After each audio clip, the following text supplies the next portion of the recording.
we're just gonna go right into it. So there's some big news that recently dropped as of this month, September, and I wanted to go ahead and unpack it and let everybody else know what things mean, because all of this stuff is really strange. So Nintendo, the Pokemon Company, were granted a US patent number 12,403,397 on September 2nd. And this covers the summon sub-character and battle mechanic all in the same scene. So this basically means Pokemon has taken claim to the idea and concept of creature capturing mechanics as well as the battling fundamentals. So this is very similar to other games that did something like this, because Dragon Ball Z has done this before, where you had mini games and loading screens. So that's why you only saw Dragon Ball Z for the longest time have mini games during loading screens. Or games like Shadow of War, Shadow of Mordor, where there was a Nemesis system.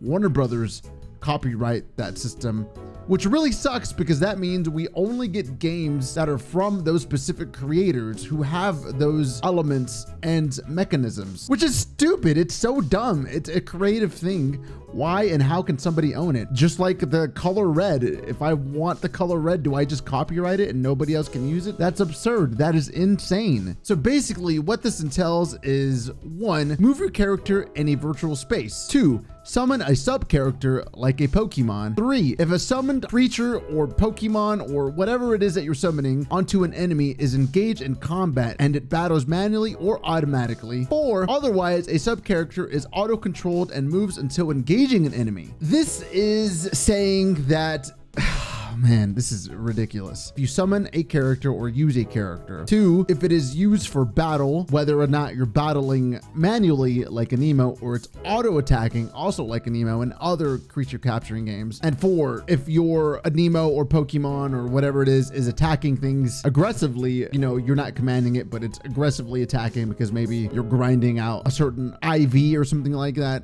It's all crazy and it really disgusts me. So another patent that was associated to this covers smooth switching of rideable creatures like riding, gliding, or changing mounts mid-motion. Okay, Pokemon. Okay, Nintendo. So you're patenting the ability to ride a mount, to glide on a mount. Like, what kind of world are we living in right now? I'm not gonna lie. I was going to buy a Switch.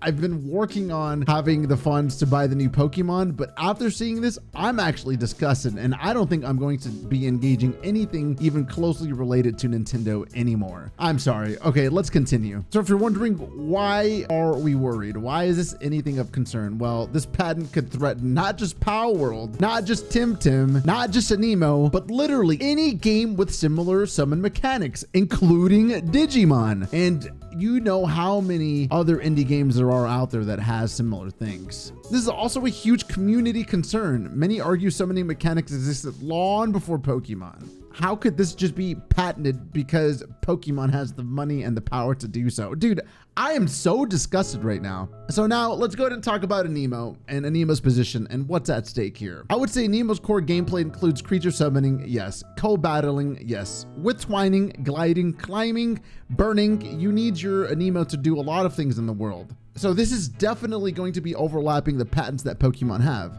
And it's very, very important to understand these patents don't automatically stop other games, but they do give Nintendo legal leverage. So although a competitor might be using these things, this is all painting targets on your own back so Pokemon can file lawsuits, etc., etc. Now, again, this is an Animo only page, so we're going to be talking about our game, Animo. This is really annoying and really bad because Nintendo and Pokemon, they're just being big bullies. But when I think about Animo, we have a lot of alternatives, right? We already know about twining. We know about the bond between you and your Animo, and that's why you can transform into them. So there is a fundamental core difference here. Now, instead of capturing Animo, maybe we can soul link with them, right? So instead of capturing them, you bond with them spiritually. So they fight with you through that bond and they're not summoned. Something like that. It can be cheesy, you know, it's even more intimate. It's very Animo and it hits the core design of Animo. Then I think about something like essence manifestation. Your spirit projects the Animo. They're not stored, but they're revealed through your own essence. So since you're soul linked your bond is strong, so you become the Animo, or a version of that Animo is manifested into the real world and it battles for you. So it's not summoned, it's just manifested through your own power of love and emotion. Then we can go with something as a fusion embodiment. You and your Animo merge briefly and you become a creature in combat. No separate summons needed. Usually we can fight alongside our Animo,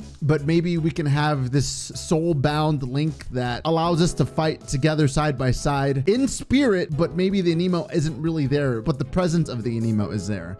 You know, there's a whole lot of different things we can do here. And then ritual bonding. Earn your Animo through trials and rituals, not through Pokeball-style capturing. So as I said before, maybe we do battle and they earn the respect of us and we earn the respect of them. And then we soul bind and we combined our essence in the bigger scheme of things. We tether together, no actual capturing. Now I do have some questions for myself and probably a lot of the community, but like, what are the real limitations to these patents? Are they strictly to games, or does this mean in anime storytelling? Like, what is the capacity in which this affects everything?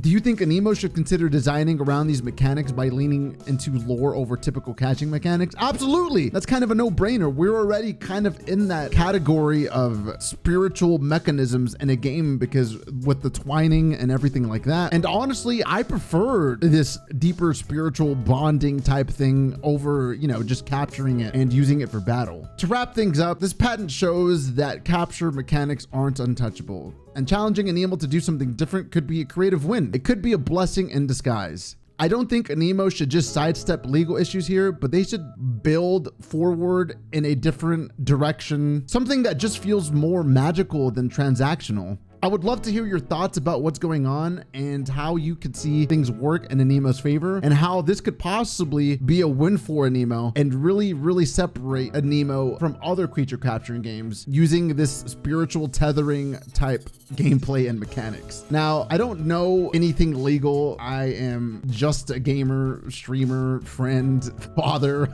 I can go on forever, right? I could just be blurting nonsense, but I did want to come on here and talk about this because my jaw literally dropped when I saw these things. And you know what? I'm not going to play Pokemon. I'm done with Pokemon. I'm done with Nintendo. I'm not getting a Switch 2. As much as I love Pokemon and the world that it lives in, I don't like who owns Pokemon. And this is just insane to me. I did a poll not too long ago about what to stream, Pokemon or Digimon, and we're 100% going Digimon. Whatever the case, let me know what bonding system or capturing system you'd love to see. And remember to join our Discord if you want to dig deeper into this with our community. Until next time, my fellow Pathfinders, sayonara. Bye-bye.